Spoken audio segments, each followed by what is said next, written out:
So spring is better than summer, but fall is best of all. And what I'm getting at there is generally for our cool season lawns, tall fescues, Kentucky bluegrass lawns, the predominant amount of work that we should do on these lawns is going to be in the fall. If we think about typical lawn care calendar, we think about when advertising happens for lawn care services at the big box stores when they put out all the fertilizers and seed. And really, the push is on for lawn care is typically in the spring. And so I'm going to make a plea on here that we should think about our lawn care calendar commencing in the fall. So really that late August, early September timeframe, especially as you get to the northern part of the state, and really September, far southwestern part of the state. The fall is the time when we can have the most success with things like fertilizing our lawns, cultural practices such as aerifying or verticutting our lawns. It's also the time where we can have the most success in renovating our lawns with new seeding projects, sodding, and as well as herbicide controls for broadleaf weeds specifically. So we'll talk more about each of those as we go through this. So fall lawn renovations. Um, should I renovate my lawn? Typically, when we think about this, if you have 50% or more of undesirable turf, so whether that be bare spots, whether that be weeds, anything that's not your desirable turf, when you get to that 50% or more, you might consider doing a complete renovation of your lawn, killing out the existing vegetation and reseeding with an improved cultivar as well as if, say, you haven't reseeded your lawn in the last 10, 12 years. It could be a good opportunity, especially this year, which was a very difficult summer on lawns, to come in and use this poor weather as a chance to make lemonade out of lemons and use newer cultivars. There's been a lot of new cultivars of cool season grasses that have come out on the market over the past 10 years, and they will all be better than what the previous cultivars were. Additionally, it's a good opportunity to increase the uniformity of your lawn and your property value. So, when I think about renovating a lawn, often I recommend seeding, sodding, whatever your lawn project is. If you're going to take it on and do a complete renovation, start in your backyard or whatever part of your yard is least visible to the public. And that can really be a good opportunity to learn from any mistakes you make and then you can go to your front yard after that and have it all dialed in.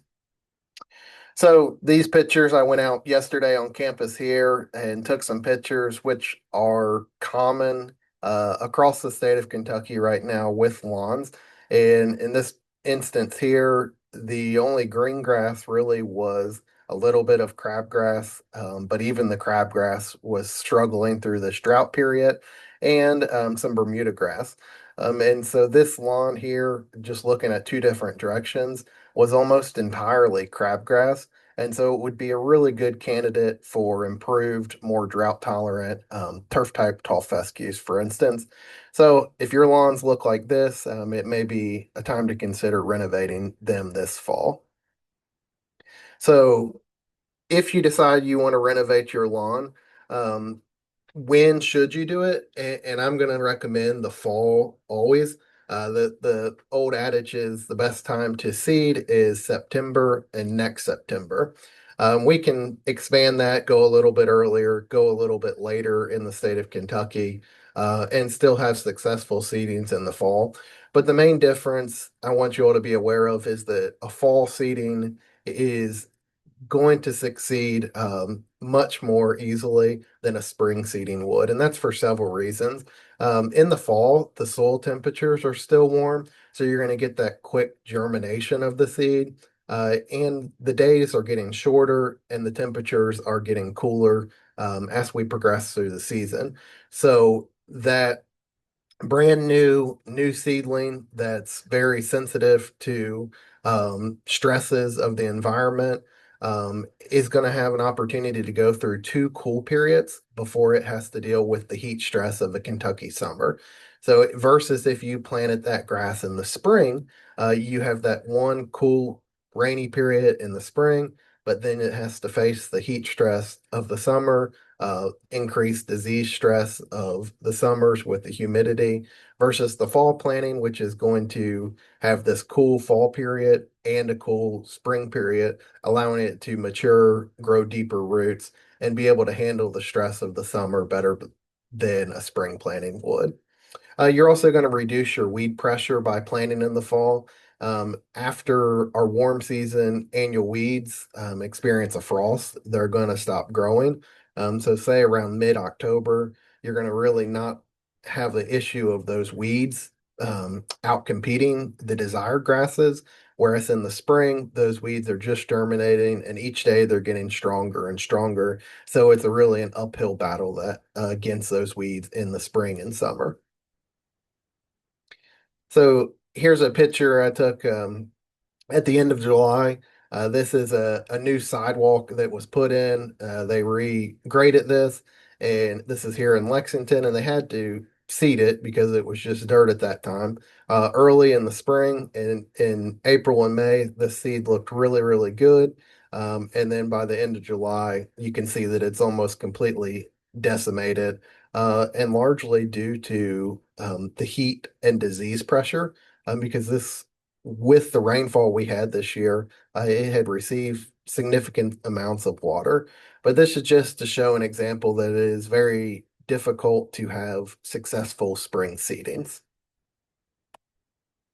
So when we talk about renovation, we prefer to do a no-till renovation. Um, so essentially that means spraying out the lawn and keeping that dead material on there as kind of a thatch moisture management system that's going to help those new seedlings have some material there, kind of like placing straw on the soil after you seed it. By spraying it out with a non-selective herbicide such as glyphosate, you're going to have a nice brown surface there, and then you would want to come in and scalp that down with a mower, get as much of that material off the top as you can. And then after that, you would come in and prepare that seed bed. If aerification is necessary, it would be a good opportunity to do that. One, you create more channels for that seed to get into, and it's a good opportunity to work up the yard without having to rototill it. A good way to test, uh, rule of thumb is if you need aerification, is to take a pocket knife and just using the weight of your thumb, push that pocket knife in the ground a little bit. And then if you can take your thumb and push it down in the soil easily, then you probably will not benefit from aerification. But if you try to push that knife down with your thumb and you just can't get it to go in the ground, it's hard as a rock. You would likely benefit from aerification. So during a renovation is a good time to do that. Um, and it allows you to get seed in that way. So after you have prepared that seed bed, you sprayed it out, and you've waited until that grass is actively dying, generally around a week. But in conditions like we have now, where it is so dry, it may take a little bit longer for that plant to take that herbicide in and fully translocate it to get a complete kill on it. But once you have a good complete kill, you've prepared it by scalping down the grass and aerifying if needed. A power seeder like this, slit seeder is what it's often called, can be rented, or you can contract this out from landscapers. And this is essentially really tight spaced metal blades that cut vertical grooves down into the soil. And that's going to allow that seed in that box there to fall right into those grooves and give you good seed to soil contact. I highly recommend with seeding in the fall, um, unless you are tilling or you're aerifying quite a bit to create those seed channels, to use a slit seeder. So you're not just broadcasting seed and feeding it to the birds. We want to get really good seed to soil contact with this slit seeder. That being said, I was in Marshall County just a couple weeks ago, and we were doing a demonstration with the slit seeder, and it was so dry, so rock hard that we couldn't even get the slit seeder to dig channels in the ground. It was just, bouncing across the top of the ground. So be sure either that you have a heavy enough machine, maybe a machine that is behind a tractor with more downforce, or you may consider irrigating your lawn prior to seeding to help loosen that soil up for the seeder. So, what type of grass should you plant? We said we need to plant the grass in the fall, get good seed to soil contact. But you can walk into your store and be overwhelmed by the sheer amount of options available. And so in Kentucky, we can grow both warm season and cool season grasses, but they're not all equally good for our situations here. And oftentimes you'll see perennial ryegrass in seed mixtures that you buy from the store. This is a cool season grass that is a very pretty grass. It's often used on sports fields and allows them to get those really impressive striping, like we see here, which is a professional soccer field in Louisville, Kentucky. So it's well suited for overseeding Bermuda grass in the fall. So they have green grass to play on late in the year. And it's also very fast germinating seed. So if you need ground cover, within a week's time, perennial ryegrass is an option, but it is not well suited for the long term. It will more often than not die in the heat and stress of Kentucky summers, and it's also very disease prone. So, quick cover, temporary situations, perennial ryegrass is a solution, but for long term, healthy lawn, we do not recommend perennial ryegrass. Fine fescues are often very, very common in seed mixtures that you can find just off the shelf. And it is a very low input grass that is drought tolerant, very low amounts of death of this grass in the summer. But be aware that it is a very clumpy grass, and it's not likely to form a very dense lawn unless planted at very high rates.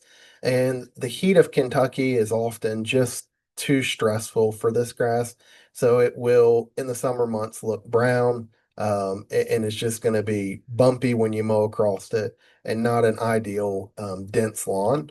Although in very dense, shaded, low input areas, it does serve a place. It's not the most recommended variety. Kentucky bluegrass, contrary to the fact that our states and this grass are named after each other. We don't recommend this grass across the state of Kentucky. It is another cool season grass. It's very beautiful grass, and it has the benefit of having rhizomes, so it can creep and repair itself somewhat. Um, but again, with the heat of our summers, Kentucky bluegrass does not do well. It's also very disease prone. So, in order to keep a good, healthy Kentucky bluegrass lawn throughout the year, it's going to require quite a bit of inputs, fungicides, irrigation, and more fertilizers than other species would. It also has thatch issues from those rhizomes. So, over fertilizing can create thatch problems. That being said, is there are some newer cultivars that are available. So if you are dead set on Kentucky bluegrass, um, be aware and do your research and select some cultivars that are going to be more heat and drought tolerant in Kentucky. So lastly is turf type tall fescue, which is the across the state without knowing anything else. If somebody says, what grass seed should I plant? This is the grass that I recommend. And there are hundreds of varieties that are out there available. Again, generally selecting the newer seeded varieties it is important there. Don't get too hung up on a specific variety and not being able to find it, but just selecting newer varieties over older ones.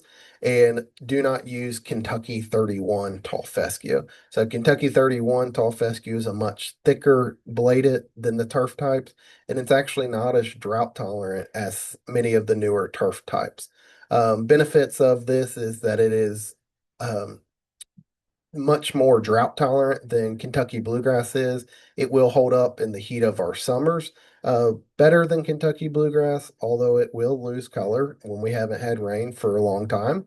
And it has pretty good heat tolerance as well as pretty good flood tolerance in our springs. There's also no thatch buildup with this. And so with these turf type tall fescues, we want to seed them at a higher rate than, say, what you would for a typical pasture, and that's going to give you a very dense lawn like you see in the picture here. And it also has a fair amount of shade tolerance. So it compared to Kentucky bluegrass. So it is the general recommendation to seed that, and fall is the perfect time to get that seed out. So quickly, warm season grasses. We are in the fall right now, but as we move farther into Western Kentucky, warm season grasses, if you walk out now, probably are the best looking grasses that you have. But we want to plant these grasses in the late spring, early summer. So we'll not want to get those out right now because they would quickly go dormant and be more susceptible to winter kill if we were trying to seed or sprig or sod these right now. So buying grass seed, don't skimp here. Unfortunately, grass seed is not always cheap, but you typically get what you pay for with grass seed. So do your research here. Find good cultivars that have improved uh, color, improved drought, improved disease and heat resistance. NTEP is the National Turf Grass Evaluation Program, and you can get on their website and see university recommendations. Um, what I like to do is typically contact the local turf and landscape specialty garden centers and ask them what varieties they have available so you know you can buy it, and then do the research and see out of those varieties which is the best. And additionally, online retailers are available to get some of these select varieties. How much seed do you need? For the turf type tall fescue, which we recommend, general seeding is going to be 6 pounds of pure live seed per 1,000 square feet. Kentucky bluegrass is going to be 2 pounds per 1,000 square feet. So fall fertility and weed management. Um, I think I have this slide in almost all of my talks, and I think it's very important when we think about fall lawn management, and really our lawns year round is thinking about what causes the growth of the grass. So there's four main factors that are going to influence the growth of the grass. When the grass isn't growing well, I usually look at these four factors, and it's usually one of these which is the problem. We also have, insects and some disease pressure. Um, but when all of these things are insufficient amounts for the grass, it can often outgrow disease and even insect pressure. So that is light, water, temperature, and soil fertility. And even make it more simple, we can't control the light. The sun comes up when it's going to come up. We can't control the temperature. We may be in a fickle fall right now. It may be an early frost, a harsh winter, we're not sure what will happen coming up, but we can't control those two factors. So, generally, for the lawns, the factors that we can control are water to an extent. Getting that sprinkler out there. If your lawn is crispy brown right now, it's probably not dead, but getting some rain or getting the irrigation out there is going to help green that grass up. And then soil fertility. So we want to submit soil samples to your extension office and getting recommendations on that. And generally, I deal a lot with extension agents across the state. And the majority of the time, most turf grass lawn situations just need nitrogen added.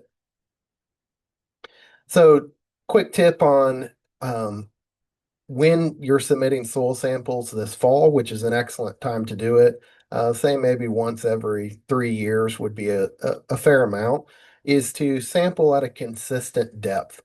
So sampling depth makes a huge difference in what you're going to see on that soil report. So if you're just going down to 1 inch, you may see potentially phosphorus levels as high as 205 parts per million. Uh, and if you were going down to a 3 inch depth, you'll see that drop down to, so it can drop from 205 to 74. So this was some work that Dr. Doug Soldat did in Wisconsin, showing huge differences in soil sampling depth. So we generally recommend for turf grass between 4 to 6 inches, but just make a mark on your soil probe or whatever you're digging that soil up with and try to sample at a consistent depth across the lawn. Interpreting your soil reports, your extension agents will help you quite a bit with this. But look at your grass as well. So if your soil test comes back and it says that you're deficient in phosphorus, potassium, and magnesium, but yet you look at your grass and it is beautiful, lush, dark green, and you're mowing it twice a week, then your soil test is wrong. Your grass is growing just fine as it is. If your soil test says that you're deficient in nutrients and your grass looks bad, then there's a good possibility that you'll see benefit a turf grass response from applying that nutrient to the lawn. When we think about pH, I like to think about it as a risk factor. So not so much as we need to do everything we can to get that soil pH right at 6.5, but as we get lower on that scale, we're going to have an increased risk of affecting the turf grass performance. And as we get higher on that scale, we get an increased risk of affecting turf grass performance. So I've seen lots of samples come in and seen the grass that was growing on those and seen very healthy turf grass, all the way from a 5 up to a pH of an 8. So don't get too worked up on that. But as you get towards the lower, higher end of those scales, you may consider adding lime this fall, or sulfur products if you're doing renovation. Here's just a picture of very beautiful zoysia grass growing on a pH of a 5.1. No need to do anything when the grass was growing that well. So nitrogen, you will not see a nitrogen amount on your soil test. For turf grass in the state of Kentucky, generally recommend 1 to 4 pounds of actual nitrogen per 1,000 square foot annually. And this is going to be dependent on the species of grass, how fast you want it to grow, and the rainfall, many, many factors. But you could probably, on a well-established lawn that has good organic material in it, get that closer to the 1 to 2 pounds. On a newer lawn that needs to, or a new lawn that's just seeded, and you're really trying to get that grass grown in, you may look at, that 4 pounds annually. So read the grass. If you're mowing it too much, you don't need to apply as much fertilizer. But the best time to do that is in the fall, especially after a frost when your warm season grasses are not growing. You're going to promote your cool season grasses. And you can do that, all the way through November. But as we get later in the year, you don't want to apply a slow release in sources, because we want the plant to take up what we apply in the fall and not be leached out when the plant's not actively growing from winter weather. So maintaining a dense lawn is the number one way to outcompete weeds. So you can see here, picture on the left, lots of weeds in that lawn, not a dense lawn. Picture on the right here, very few weeds. They just don't have a chance to come up through that dense, healthy lawn there. So when we think about weeds, we've got our perennials, our biennials, winter annuals, and our summer annuals. And so our perennial weeds, things like our um, dandelions, are going to be around every single year. Our biennials, things like our thistles, are actually going to germinate from seed in the fall. And that first year, it will be just a rosette. And then in the second year, it will put up a flower and make more seed. And then our winter annuals are going to be germinating here sometime probably in the next month. Um, and this is things like our henbit, purple dead nettles, and our grass species like Poa annua. And so these, when we think about fall applications, we're not going to be going after those summer annuals like our grassy weeds like crabgrass, which germinate in the spring, and then produce seed and die in the fall. We're going to be going after weeds like our perennials, like clovers and dandelions, as well as our winter annuals with fall applications. So here again is a great example of spring is better than summer, but fall is best of all. So if you have to treat the weeds, don't want to do it in the summer. If you have some escapes, you can do it in the spring, but you're going to have your best success in treating weeds in the fall. So picture here, you can see a dandelion on the top left, not flowering like it is in the early spring, the picture to the right, but that dandelion is storing carbohydrates for the winter, pulling those that energy down into that big taproot that it has. So by making a fall application of a herbicide, you're going to get that herbicide down to the roots of the plants much better than when that plant is putting all of its energy into producing flowers. I'm sure many of you have sprayed your lawn in the spring when it's flowering like that. You think done a really good job. The following spring, it's all back. And so just by switching to spraying dandelions in the fall for a couple years, you can really reduce the amount of flowering that you'll see in the spring. And also, you can knock out two birds with one stone. So if we wait until our winter annuals have germinated, we can spray them while they're young and susceptible to the herbicides, and reduce the amount of winter annual flowering that we get early in the spring. And this also is going to increase the safety on our shrubs and trees that are nearby. So those trees are not actively growing. They either are losing their leaves or have lost their leaves. And so any off-target drift from herbicides is much less likely to damage trees and shrubs. So when I say, that spring is better than summer, but fall is best of all, what does that timing on the fall look like? And that would be approximately after your first frost, up through Thanksgiving. You get a good sunny 55, 60-degree day. That's a great time to make those fall herbicide applications. And for the broadest coverage of weeds, typically we recommend a three-way herbicide. And that's going to be something like 2,4-D plus MCPP plus dicamba is a very common mixture. If you're looking at just dandelion, 2,4-D is great, but that's not going to do well on white clover. If you're looking at just wild violets and creeping Charlie or ground ivy, a standalone triclopyr would be great on those. But if you have a broad spectrum of weeds, generally a three-way herbicide mixture is going to do best for you there. And also want to point out, as we have a very dry fall on our hands, is it may be worth before making these herbicide applications to irrigate the lawn if needed.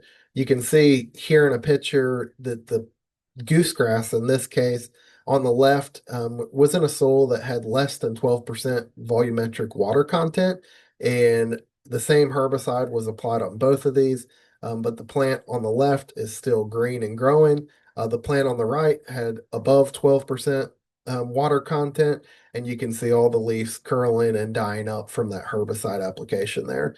So the rule of thumb is you want those weeds to be actively growing when you make that herbicide application.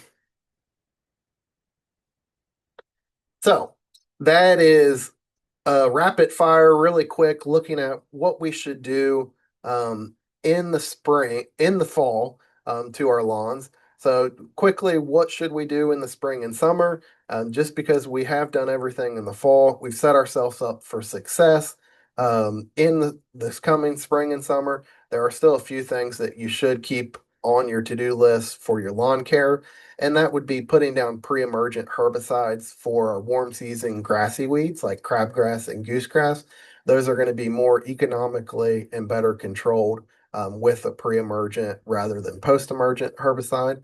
We can do light fertilization in the spring and summer to keep that grass growing, irrigation, sodding, a white grub preventative.